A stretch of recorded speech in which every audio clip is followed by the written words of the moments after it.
Mına 46 жылы Сталин батышты көріп қалған, Европаны көріп қалған Совет елдерінің советтік жокерлер келіп дағы бір көтеріліс чарып еші мүмкін деп, ал кеше өзінің көлөкөсүнөн деле чочуу берген. Анан кийин ошонун баягы репрессиянын экинчи толкунун баштаган. Экинчи толкуну эл душманы деген ат менен эмес, космополиттер батышка жүгүнүүчүлүк деген ат менен чыккан. Мына ошол батышка жүгүнүүчүлүктүн биринчи курмандыгы Тазабек Саманчин болгон. Эмне үчүн? Себеби Тазабек Саманчин ошол кездеги андан кийинки адаятчылардын адаят теориясын, адаят тарыхын, адаят сынды баарын тең алып жүргөндөрдүн баарынан кыйыны, мыктысы болгон. Мында азыркыча айтканда жылдыз болгон да. Анан жылдызды биринчи талкалаш керек болгон. Экинчи эмне үчүн Зияш Бектенов менен Ташим Байжиев кошулуп калган. Ташим Байжиев менен Зияш Бектенов экөө биз дагы элге эле кандидат бололу. Тазабек Саманчин биринчи кандидат болгон. Бизде ошондой бололу дегенден кийин Разаков буларга убада берген. Болгола. Бирок мынау бир окуу китебине алгыла, мен ошол ВАКка маселе коюп, силерди кандидат кыламын. Анан аларды кандидат кылбай эле баарын тең түрмөгө айдаган. Эмне үчүн?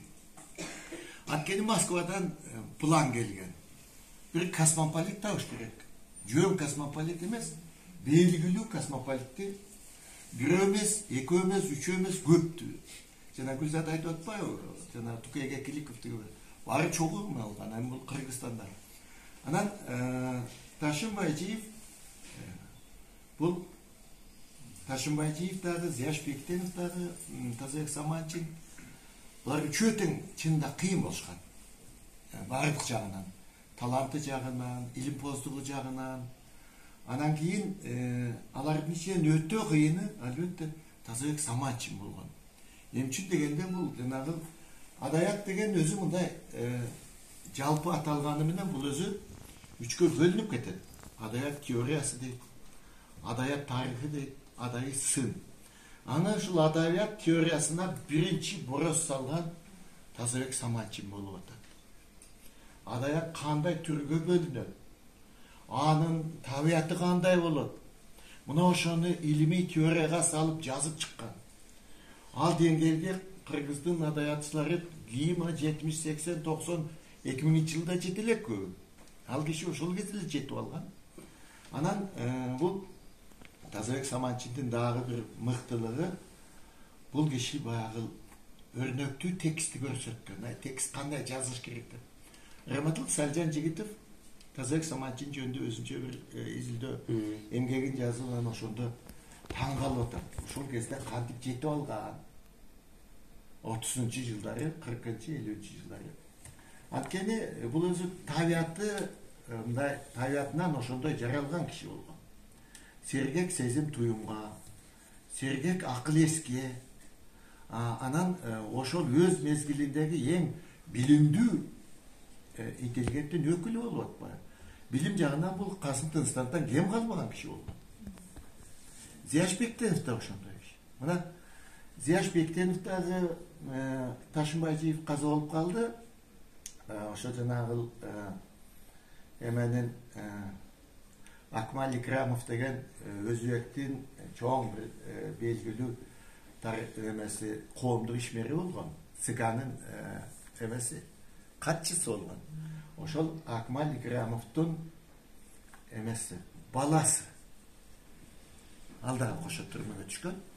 Мына ошол бала жана неменен Ташим Байжиев менен бир жана эмеде бир жана түрмөнүн бир бөлмөсүндө чогуу эме кылып, ал киши жана өпкөрүлүп болуп калып, ошону дарылап, ошону ал кийинен анан эскерип жазуу эме кылып атат. Анан эми андан кийинки эң жаманы 50-njy жылы акталып келди.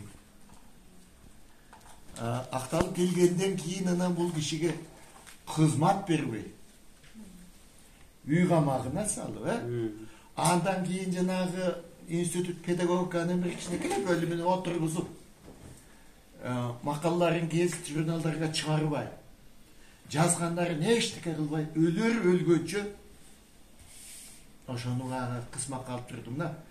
Мына талант алдынын таятасы Шертай Субанов деген дагы 12 жыл азапты көрүп келгенден кийин КГБны чотко алган. Анан айына жашаганга уруксат бербей Сары Жазга барып ошол жерде кароочу болуп иштеген. Андан кийин ал киши өлөрүндө дагы жана китебин жазып алгандан кийин мен şu kitebimi çağırsam meni daha kamab ettim. Karıganda men şu türmede ölüm de kitebini de çağırbayım unutmayın. Sebebi buna Ziya Şagay'la biz de okutup kaldık. Ziya Şagay'da kendi attığın jaktağın ruhsat bergen yok. Ziya Şagay'da dotsent de kılışkan yok. Keyin oşu sana pensiyaga çağırdı. Rektör uyalıp ay uşunday aksaka uşunday tarihi belgili kişi neyim şu de kordoy var diye ondan keyin oşunu dotsent деген университеттің атына доцент беріп отыр. Тазабек Саманчин бұл өмірі өткенше басынып қысынып жүріп, аны басып қысып, анан эми биз азыр мына элдин көбү Сталинди мактап атат, Путинди мактап атат. Ой, жакшы тигил бул. Мыналардын тарыхын көргөндөн кийин Сталин кандай адам экенин көрөсүңөр да. Мына мен адашым мына Бекташ эке башынан өткөрдү да. Өмүр бою азыркыга чейин кысынып жүрөт да. Анан эми мына ушундай кишинин эмгеги чыгып атканы мен күткөн эмесмин, мындай жакшы китеп чыгып калган. Азыр китеп чыгарыш кыйын. Анан чыгаргандан кийин ал китепти элге жеткириш кыйын. Жеткиргенден кийин окутуш кыйын. Мына бул жагынан алганда талант алынын жакшы иш кылдырсың. Ушунун аты аябай дагы улансын, аябай жакшы.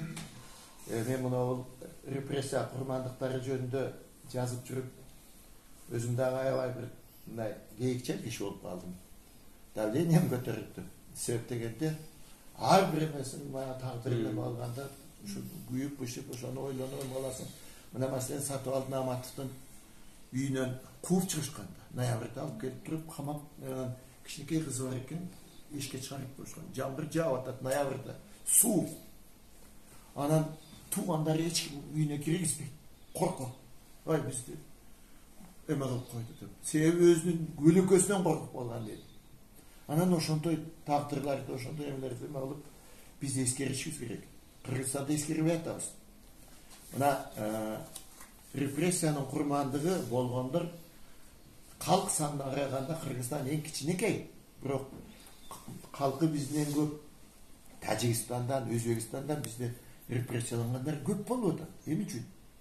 Себеби бизде баканоздор көп болгон, артынан арыз жазып койгондор көп болгон. Эң негизгиси, эң жаманы жакын туугандары жазган.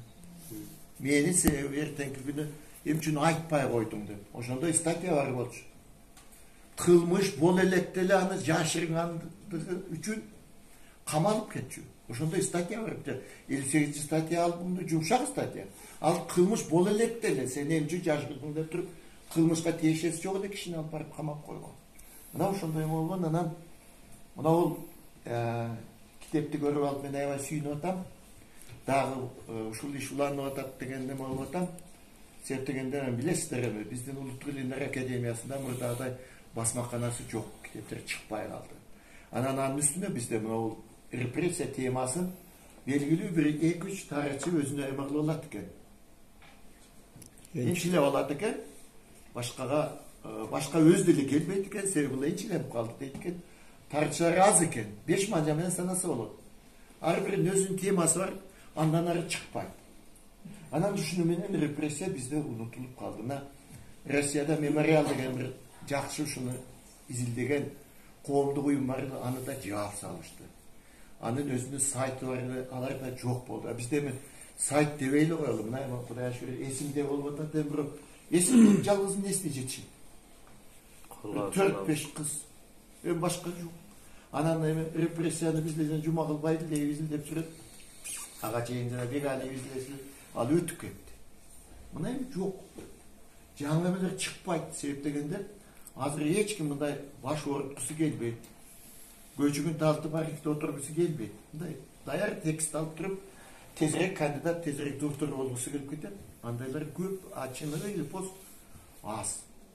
Анан ошон үчүн муну эми илимпоз эмес, жөнлүү публицисттер, журналисттер өзүнүн баягы өткөнүнө, чоң атасынын кайгылуу тагдырына кызыккандар буларды айтып көптөп бир эме кылбасак болбойт. Себеп дегенде эл муну билбей калса жанагы фашисттерди, улутчулдарды жакшы көрүп калат экен. Булар мыкты экен го деген ошондой бир алдамчы түшүнүккө өтүп кетет экен. Анан ошол жанагы репрессияны унуткандан кийин коом өзү мындай репрессияга анча маани бербей калат экен. Жөн алып барып камап көрсөтүлөт, туура эле каматат, мунун күнөөсү бар деп ойлоп калат экен. Ушундай туугандар. Рахмат сиздерге. Рахмат сизге. Журналисттер